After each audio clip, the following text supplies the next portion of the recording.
guys,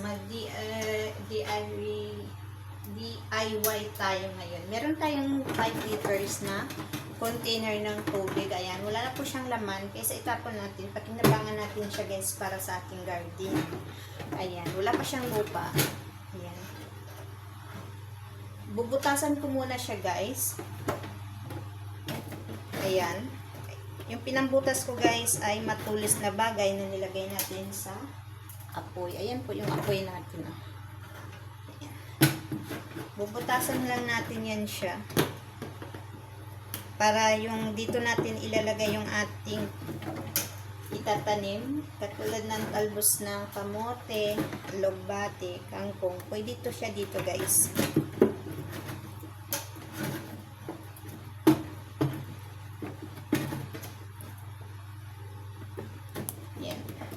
Kasi guys, kung wala tayong space na tataniman, pwede natin gawin ito.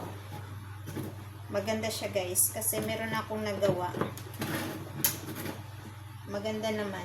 At matataba yung aking tanim dito.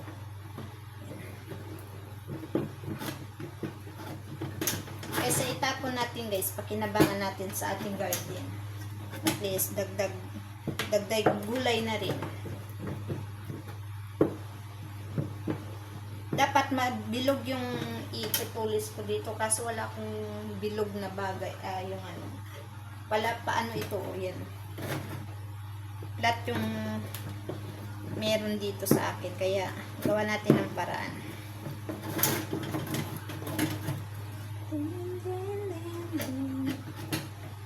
Maganda talaga siya guys tingnan. Promise. Yung aking talbos ng kamote. Napakaganda. Parang nagtanim ka rin sa lupa.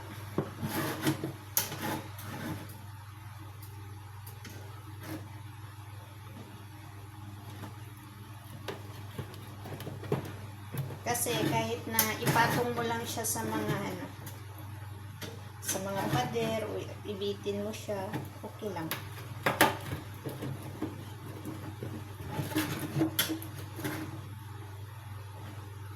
Marami kasi akong guys na ganito. Gawa na pag nagpa-party yung aming amo. Ayan, pag nagluluto sila ng mga coffee, ganyan. Ganito. Binibili namin malapian. Kaya kaysa naman itapon ko siya, pakinabangan ko. Ito guys. Para hindi na tayo bibili-bili ng gulay. Oh my gulay. Kaya ako guys, never ako bumibili ng mga gulay-gulay sa tindahan. Kasi meron akong mga ganito sa aking rooftop. Ayan. Yung binibili ko lang ay lupa. Binabantayan ko yung aming gardenero, yung aming maintenance. Pag pumupunta yung maintenance ng garden, ayan, humihingi ako ng lupa. Nagbibigay naman sila. Kaysa magbili tayo ng gulay sa mga palengke, may mga gamot-gamot na minsan. Kaya, dito tayo sa original.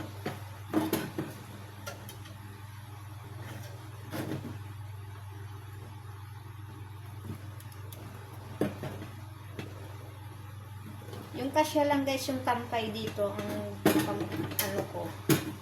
size ng pangbutas dito.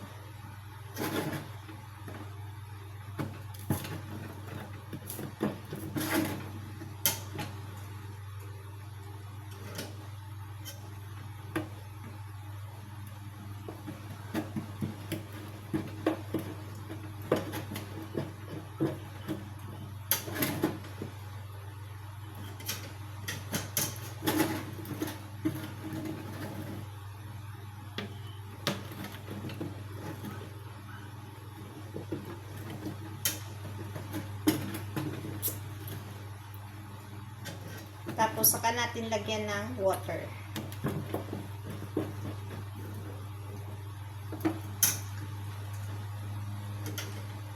Kailangan din kasi guys, maingat kasi baka madulas ito yung ating pangtusok. Makasok tayo.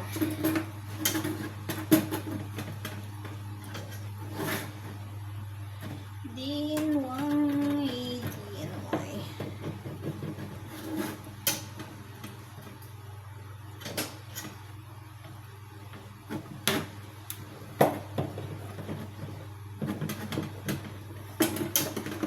tayong masyadong work ngayon. Wala tayong masyadong luto. Kaya may time tayo na gawin ito.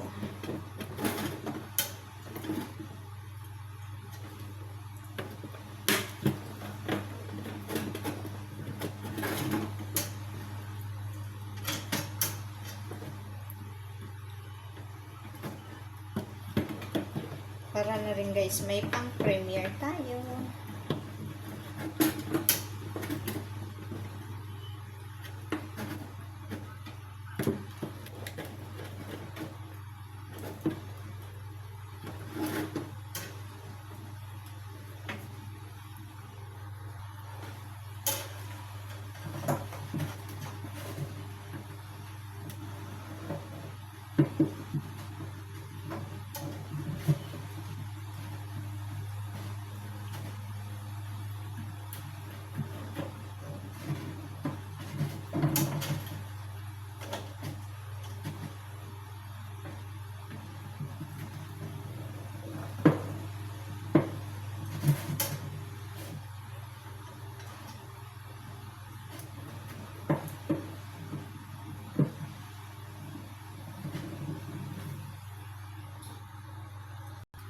Ayan na guys.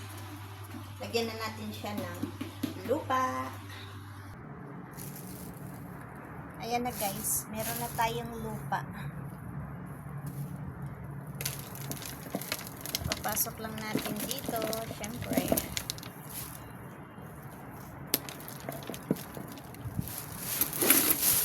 Buhos man. Sayang. Sayang ang lupa.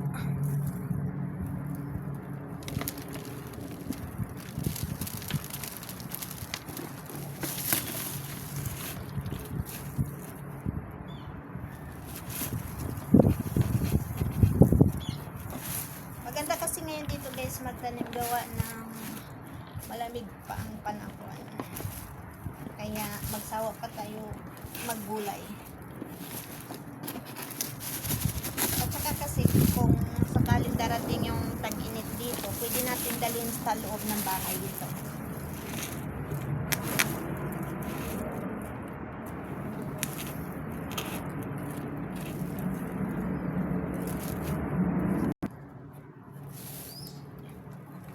Malapit na guys mapuno.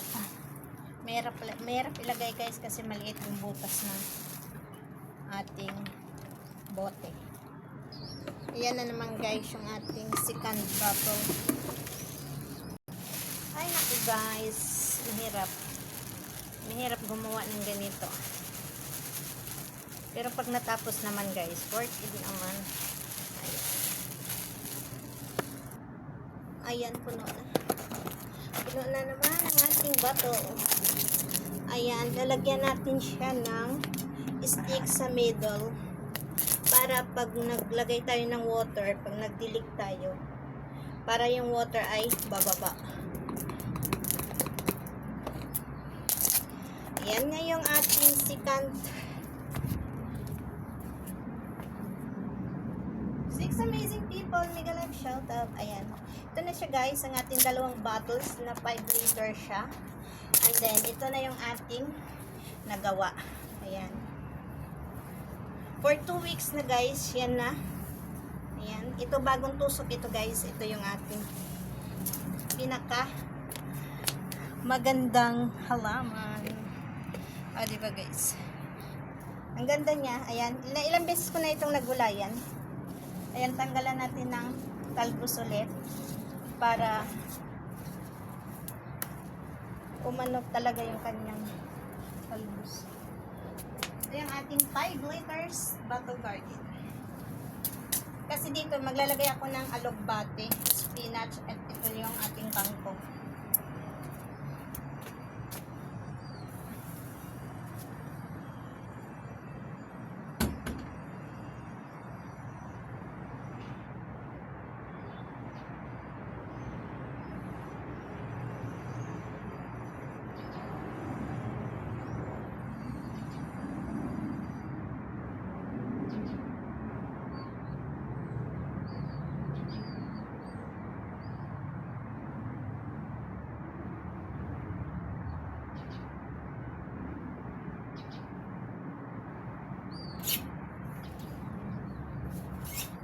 pwede na natin siyang gulayin. O, diba guys? Ayan na siya guys, oh. O, diba? Para na naman yung ating tatanggalin na tangkay, tutusok na naman natin sa kabila.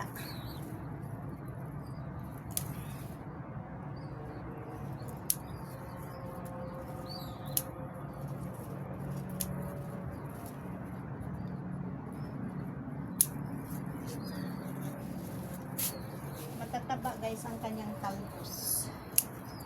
Ayan. Siguro mga 1 week nakuhanan ko rin ito.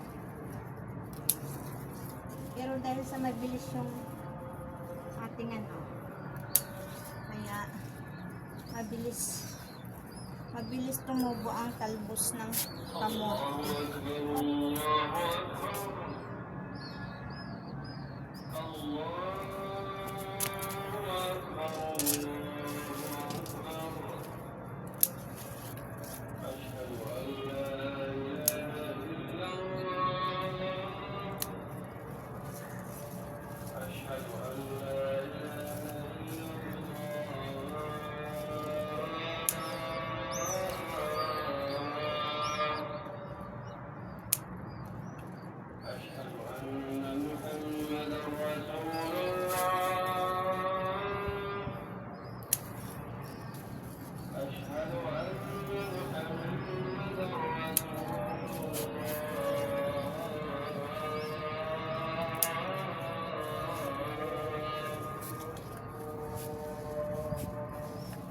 حي على